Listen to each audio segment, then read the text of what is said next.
ನಮ್ಮ ಕೋಲಾರ್ಗೆ CM ಸಿದ್ದರಾಮಯ್ಯ ಅವರು ಬಂದಿದ್ರಾ? ಹಾಯ್ ನಮಸ್ಕಾರ, welcome to my mini vlog. ಇವತ್ತು ನಾನು ಬೆಳಗ್ಗೆ ಫ್ರೆಶ್ ಅಪ್ ಆಗಿ ರೆಡಿಯಾಗಿ 6 ಗಂಟೆ ಬಸ್ ಹತ್ಕೊಂಡು ಕೋಲಾರಕ್ಕೆ ಬಂದೆ.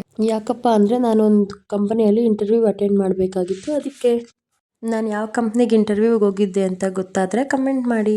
ಇಂಟರ್ವ್ಯೂ ಮುಗಿಸ್ಕೊಂಡು ಕೋಲಾರಕ್ಕೆ ಬಂದೆ. ಅಲ್ಲಿಂದ ನಮ್ಮ ಕೋಲಾರ ಫೇಮಸ್ ಬಜ್ಜಿ ಅಂಗಡಿಗೆ ಹೋಗದೆ ಇರೋಕ್ಕಾಗುತ್ತಾ? ಬಜ್ಜಿ ಅಂಗಡಿಗೆ ಬಂದು ಬಜ್ಜಿ ತಿನ್ಕೊಂಡು ಬಂದೆ. ಈ ಬಜ್ಜಿ ಅಂಗಡಿ ಲೊಕೇಟ್ ಆಗಿರೋದು ಬಂದು ಬಸ್ ಸ್ಟ್ಯಾಂಡಿಂದ ಸಿಗ್ನಲ್ ಹತ್ರ. ನೆಕ್ಸ್ಟ್ ಟೈಮ್ ನಮ್ಮ ಕೋಲಾರಕ್ಕೆ ಬಂದಾಗ ಒಂದ್ಸರಿ ವಿಸಿಟ್ ಮಾಡಿ. ನಾನು ನಿಜವಾಗ್ಲೂ ನಮ್ಮ ಸಿದ್ದರಾಮಯ್ಯ ಸರ್ ಬಂದಿದ್ದಾರೆ ಅಂತ ಅನ್ಕೊಂಬಿಟ್ಟೆ.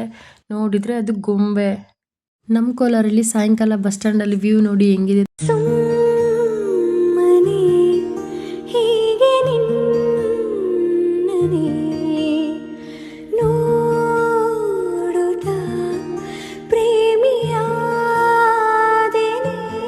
ಇವತ್ತಿನ ಕತೆ ಇಷ್ಟೇ. ಮತ್ತೆ ಸಿಗೋಣ ಮುಂದಿನ ವಿಡಿಯೋದಲ್ಲಿ. Thank you.